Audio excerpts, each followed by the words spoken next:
Hello, my name is Ron Blue, and I want to talk to you about savings. Short-term savings and long-term savings. Which one is more important? And I would say that the one that is the most important is your short-term savings. You need 3 to 6 months living expenses in a savings account. Why? For the unexpected, for the emergencies, perhaps even for a loss of job or some medical emergency, the car breakdown, the repair that you didn't anticipate, maybe the opportunity to give someplace that you didn't anticipate. Everybody needs to, as one of their first priorities, is to pay off all their short-term debt, and then secondly, get 3 to 6 months savings in 3 to 6 months of living expenses in your savings account.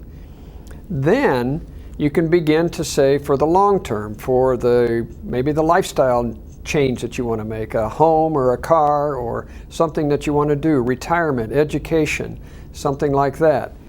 And here is a principle. Financial maturity is being able to give up today's desires for future benefits.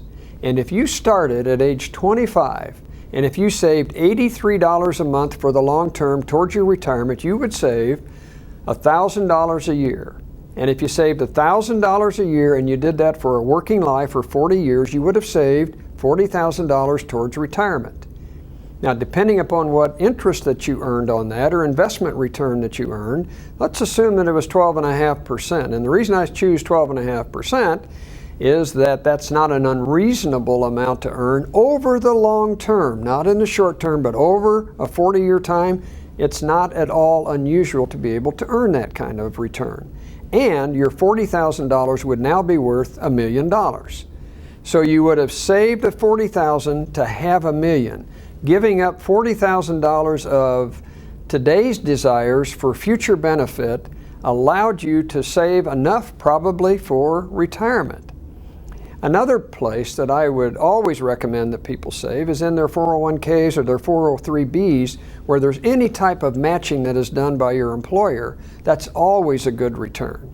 If your employer matches a third of it or 10% of it or 20% of it, it's a good deal for you to put your money in there. Even if you didn't invest it, it would be a good deal for you because of the initial return that you get. We have in other places on this website a diagram. We call it the bucket diagram. It is the financial decision-making diagram, and it helps you see the difference between the short term and the long term. And again, remember that you're always trading off the short term for the long term when you make a decision to save for the long term.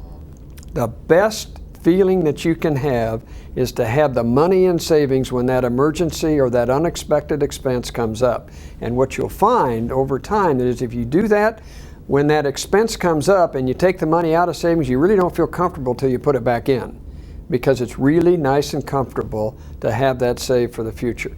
People that have done that are able to withstand almost any type of adversity or uncertainty in the financial situation, be it driven by our government or by the economy, the stock market, or their own emergencies that come along. So I would say that if this has been helpful to you, share how it's been helpful to you on the website. Engage in conversation with others who are listening to this or watching this also. We need to know what you experienced, and we need to encourage one another in making these hard financial decisions.